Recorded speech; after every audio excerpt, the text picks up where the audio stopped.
richness of the music and everything, I knew it was gonna be something serious.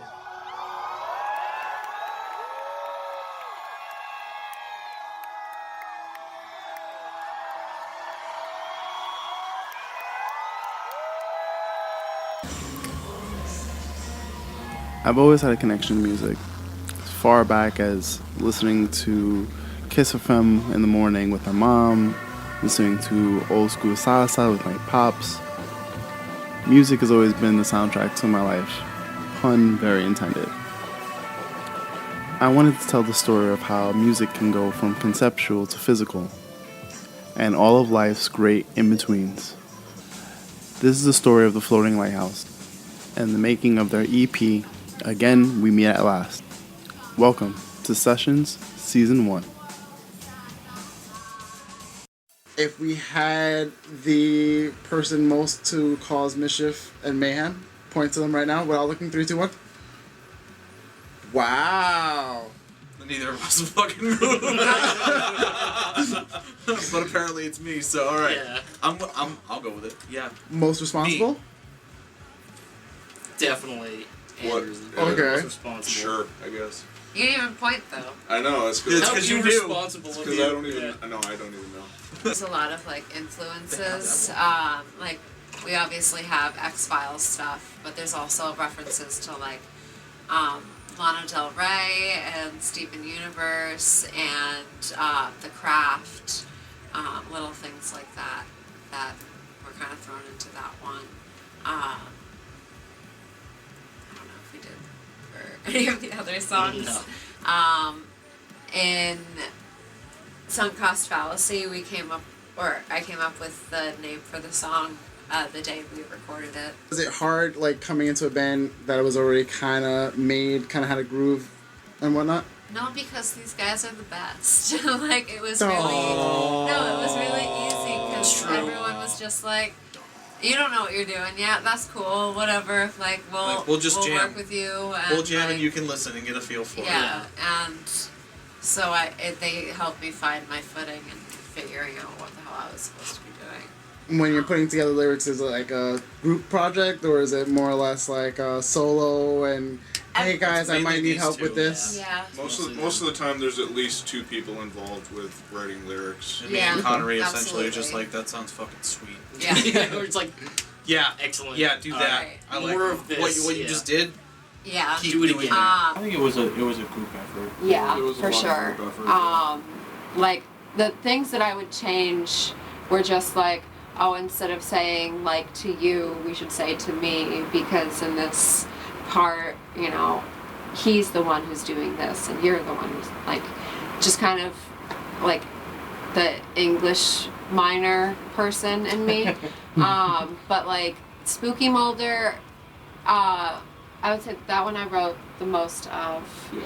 That Back was to one of the ones that You. we really finished first. Yeah. Yeah, Back to You was like all you at first. Like, I think it was that first verse that gave you the melody over how we were playing, because we were Yeah. having a really hard time with how we were going to put lyrics over Back to You, because it was such a very like staccato type rhythm over the top, and we were just really struggling because there was no rhythm, because me and Conary were literally playing like 2 or 3 notes of bum bum ba dum, and that was literally what we played through the entire A thing. lot of space to fill. There was a lot of space to fill, so we didn't know how we were going to do melody wise, and I don't know, I was bored after work, and I was like, oh, I'm going to write this down, and everyone liked where the first verse started, and then Corinne took it and added whatever else we needed, which was the majority of the song. So Yeah.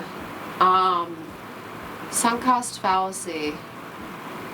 That was a combination of. Yeah. We came up with Sunk Cost Fallacy, or I did, when we were recording the album that day. The line had been, it's all been a fantasy.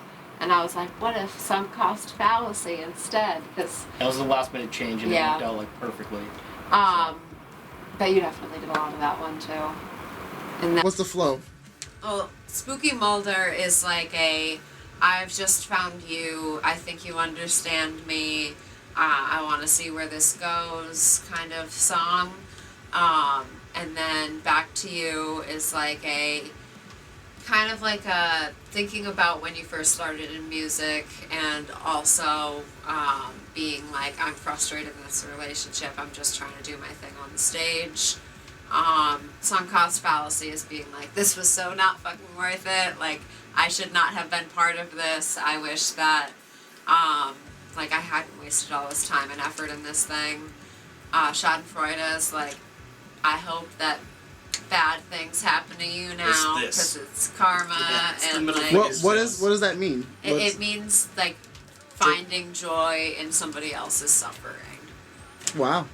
Okay. It's German, and The Germans have like the coolest fucking words for things Yeah. like that. yeah. Fair enough. And then Man with No Name is like finding your voice and like being like, it's worth having one. It's worth the effort. Yeah. And then the cycle repeats. I definitely could not have done all of that you did. I'd say 50-50 probably. Except, Tom, you wrote the top part to Back to You. Yes, just randomly out of the blue. I do have ideas occasionally. Yeah. And they end up being good ones sometimes too. It's Yeah. awesome. Ideas are great. Yes. What was the most difficult song to put together? Well, We did a lot of these songs Yeah. have been slowly changing over the years that we've been doing it. So Yeah. it's not Like like the better part it's of not like like 4 or 5 one years. song we just buckled down and said, okay, this is how we're gonna do it, and then try to do it in one sitting. It's like they almost kind of wrote themselves. It's just we decided when we were gonna stop. Yeah, I was Yeah, gonna say, evolved and let's So- be honest, like we had the songs finished and then eventually we're like, you know what, I think it'd be cool if we played this part like this. We're all like, yeah, that sounds pretty fucking sweet. And then like we played outside of Man with No Name, all of these songs we've been playing for like the last 5 or 6 years. So it's one of those things where I feel like Well, they didn't they So ended up, there's been multiple iterations yeah, of they've each been song. and- marinating many years That's in our right. just like boredom of like we wrote them to have lyrics and we didn't have Corinne until what, like a year and a half, 2 years ago, something like that. Yeah. So like at least 3.5 years, all of these songs we were just playing instrumentally. So most of the improvisational stuff that we ended up keeping and using in the songs were basically because we had been playing them just to keep ourselves from not being bored playing Right. them constantly without Were they anything always to were go they with. always written originally to have lyrics eventually? The ones that we used on the EP, I would say. Yeah. Yeah. Yeah. Okay. We have some instrumental ones, but Nice. I still like them having their instrumental ones. I think it's cool. Yeah, there's some that If are we just ever too put weird. together like a giant album, I'd probably like have some random parts of like just a track of me like humming. There you go. Yeah, like Oh, a yeah. spoken word. yeah, it could be like we Yeah. could do it like was it is it Roundabout? Yes, Fragile. Do it like Fragile. Like each band member had like their own particular track that they made themselves, that'd be and then cool. there were 4 songs written by the members. Yep, I would be done with that. I'm super down with that. Is Someday. there a song that you guys favor the most that you're just like, oh, I love this? Like, is there any personal favorites from the album? Or you love them all so much they're your babies and you Like can't my choose? children. From the album, I'd have to say, I know it's like a toss-up between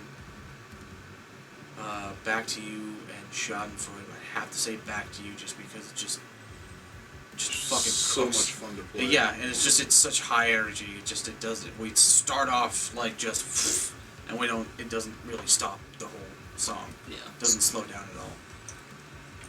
What? To me personally. Spooky Molder is definitely like the crowd pleaser in my mind, and I think Man with No Name possibly has the more mature songwriting in it. But I definitely That one's say also the newest one. it is the newest one. Yeah, you did pretty much all the words for that one. That one's one of my favorites. Yeah, we had to cut like almost 2 minutes out of Man with No Name. I know, it's like... How long was it originally? Like Like six and a half minutes. Yeah. Wow. It's because Oh. we did the verses twice as long as they should have been. Spooky used to have an entire thing about how Willem Dafoe won't get you. Yes. Willem Dafoe won't hurt In the you. lyrics, it's still in the lyrics technically, but we don't. Yeah. It's not part of the song anymore. But it was all about how Willem Dafoe won't get you. Yeah.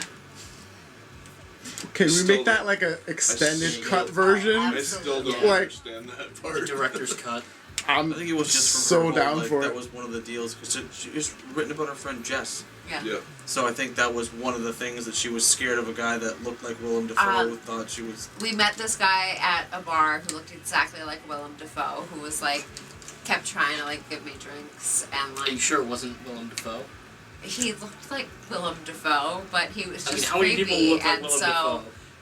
Writing a song to her, I was just like, Willem Dafoe won't find you and hurt you and get you. Yeah, Like, he's out there. Look but out. I feel like we shouldn't use his name like that because I don't know if he is somebody we're worried about finding you and I would getting hope you. not. I feel like I love him and treasure him. I check under my Indeed. bed every night for Willem Dafoe. Make sure he's not there.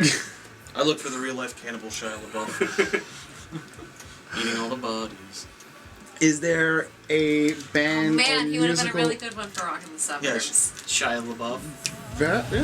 My nerves are pulsing in and out as your words pass the truth. Don't you find it funny how it always comes? I feel like if I had to describe how it was to write and record this EP, I would liken it to being in high school doing a group project with your best friends. Even though you guys all like each other, get along, and are willing to put in the time and the work to make it the best you can, the project's always going to be different in your head as opposed to everyone else's. So it was really fun, and I think we've grown a lot in the last couple of years, but it was definitely difficult at times. I'm absolutely certain I was a pain in the ass many times, as was everyone else, or at least that's my perspective. But that's sort of what being in a band is like. You write and play music that you enjoy with your friends, or at least I hope you are. And, you don't always see eye to eye on things. And I'm sure I speak for the rest of the band when I say that we're glad that we decided to record at the Bridge Sound and Stage for this record, and even happier that we got to work with Alex. He's the guy with the luscious mane of hair. He helped us sound the best we possibly could, but also helped us make important decisions that only an objective set of ears could help us make. I think this EP is our best offering yet, and I can't wait for you to hear Again We Meet at Last.